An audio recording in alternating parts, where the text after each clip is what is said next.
Lying? Is it the politician trying to escape the inconvenient truth? Is it the drug cheat, or is it the cheating husband or the cheating wife?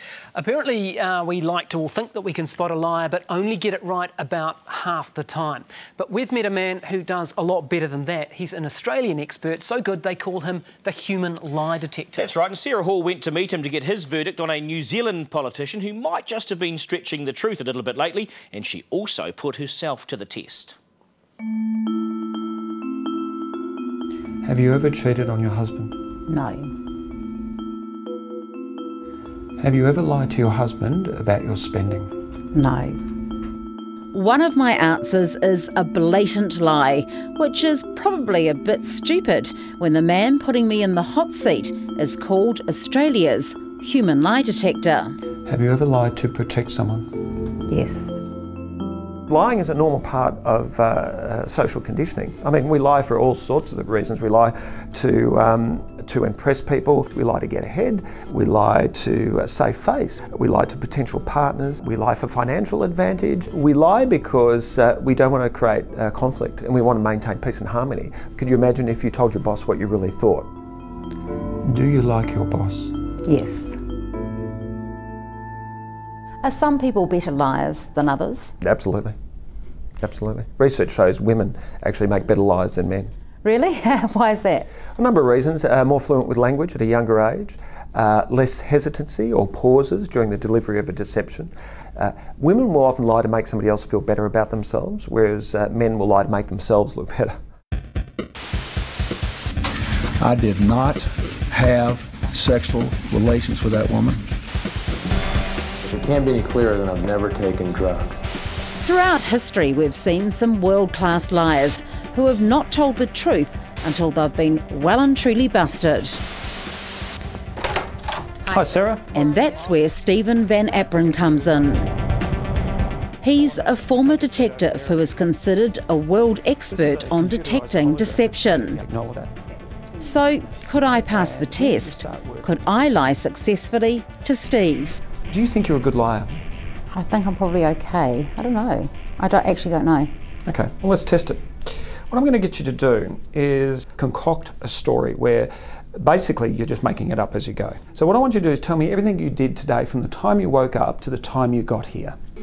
Okay, so I woke up at about 7:30 and I thought I'd go for a nice walk to go and find a good cafe, and I kind of went one of those little side streets, you know, those cute little side streets they have here in Melbourne, and found a really nice cafe. What was the name of the place? Oh, I have no idea actually. Describe it. It was a big airy room with white blonded floorboards. One side was red wall with mirrors on the other wall. Clearly, an epic fail. You made comments like, I kind of went. Now, you either did go somewhere or you didn't. You don't kind of go somewhere. You impregnated the conversation with many more arms, and that's normal because you're actually processing information. You want to think of what to say next. So nothing personal, but you're a terrible liar. Thank you very much. I think that's a compliment. Well, that was just a bit of fun. Stephen Van Apren's work is usually a lot more serious. If you don't ask the right questions, you allow a deceptive person wriggle room. Don't allow that to occur at all. He trains people in how to detect lies and is used by police departments around the world who call him in to review police interviews to see who's lying and who is telling the truth. Usually truthful people will not only recall the events and tell you what happened, they'll also tell you their emotions that they experienced at the time. So I'm looking for the emotions to be in the right place. Case in point, Diana Downs. The American mother of 3 shot her 3 children in the 1980s, then told police a stranger had done it.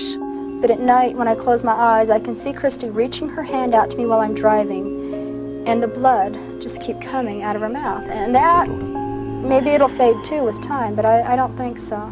That haunts me the most. All right there. If you've had your mother had her child, I wouldn't expect a smile because there's emotions that are completely out of kilter. I'll tell you this, I think... Here's baseball player Alex Rodriguez lying to 60 Minutes about using performance-enhancing drugs. For the record, have you ever used steroids? human growth hormone or any other performance-enhancing substance? No. Okay, right there. Conflict, he says no. Right. He's actually nodded his head in the affirmative. Then there's the evasion technique. Was there a discussion about doping in any way with Mr. Schwartz? The only aspect that is true is that he was on the team. He didn't answer that question. It just totally sidestepped it. Was there any conversation about it? And he just sidestepped it completely, didn't answer it. What about this strongly worded denial by now confessed drug cheat, Marion Jones? Let's all review the facts. I have never, ever failed a drug test. Okay, just there. Marion Jones is very direct, very direct. I have never ever failed a drug test. That's quite a honest and truthful statement, because the issue is not whether or not she's failed a drug test or how many drug tests she passed. The issue is, has she used any performance-enhancing drugs or during the 2000 Olympics? She's not addressing that issue. She's only stating what we already know. Right. What about this one? Yeah, the colours really suit. Yeah? While most people don't need to lie about drugs and sport, we all fib on average 15 times a day. So you'd think we'd be pretty practiced at knowing when someone is lying to us. Not so. Apparently we only pick up lies 50% of the time. So who makes the best liar? Well, interestingly enough, a lot of people think politicians. That's, in my experience, that's not the case. Usually politicians lie by omission rather than commission, so they just don't disclose information. They're very, very mindful that at any moment they could be tripped up, and you do not want to mislead the public if you're a politician. No, excuse me, Mr. Banks. So what does Steve make of this interview with John Banks when he was accused of knowingly accepting a $50,000 donation from Kim.com? Yeah, but I wouldn't ring someone to thank them for an anonymous donation. So I have a major problem with that right there. When he says, I wouldn't, that falls far short of saying I didn't. So he's actually sidestepping the issue. So technically, he can rationalise or minimise or justify to himself that he wouldn't do it, but it falls far short of saying I didn't. So I don't see a denial there. We have an email from Mr.com thanking you for ringing to thank him. I doubt it very much. I wouldn't ring an anonymous donator to thank them for an anonymous donation. And once again, he keeps falling back on I wouldn't do this, I wouldn't do that, but still, he's been given heaps of opportunity, but he's still not denying it. So he's never saying I didn't do it. He tells us you did ring him the next day. He is a big personality, and he can say anything. I wouldn't ring someone to thank them for an anonymous donation. I see no denial there. I'm not convinced.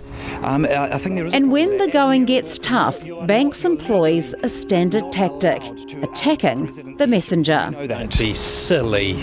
Don't be silly.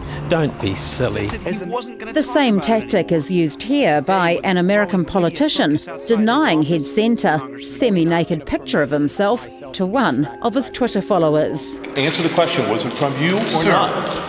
Permit me. Do you guys want me to finish my answer? That'd be reasonable. You do the questions, I do the answers, and this jackass interrupts me. How about that as the new rule of the game? Now that's a tactic often employed by people. They go on the defensive and they attack the interviewer for the question, but they sidestep the question and don't answer it.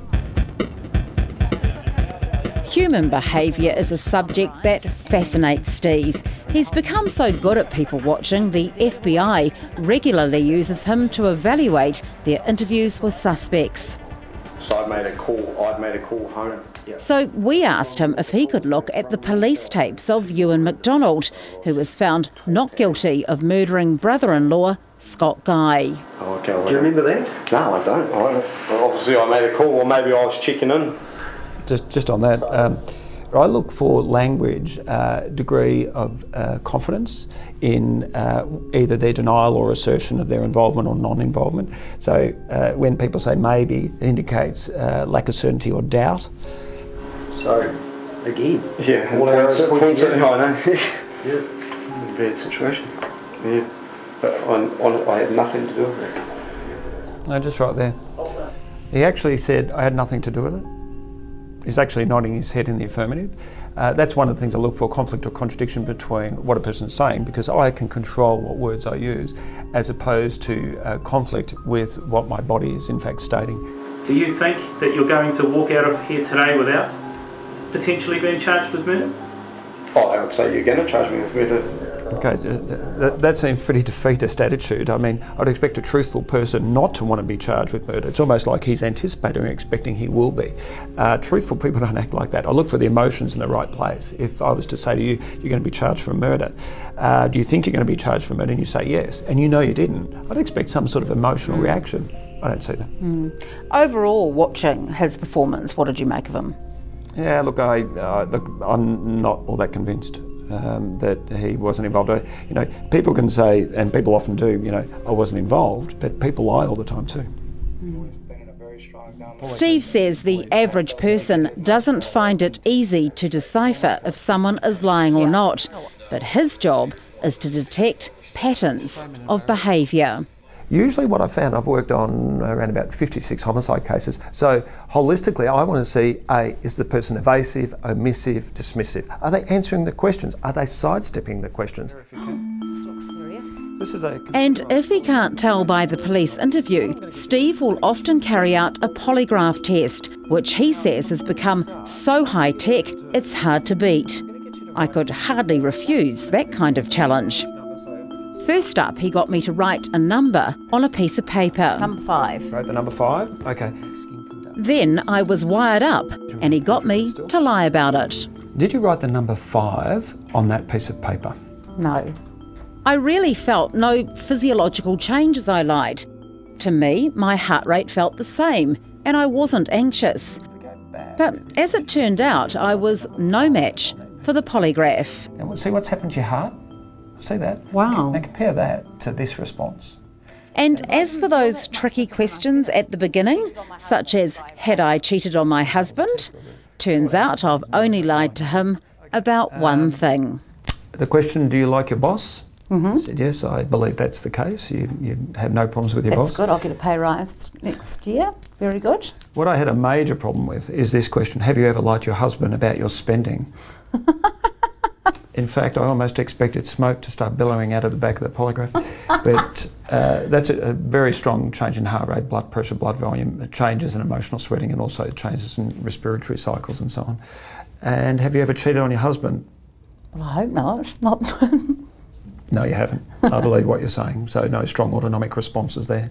But yeah, the spending habits and not telling your husband is a different issue. Yes, leave much to be desired, clearly.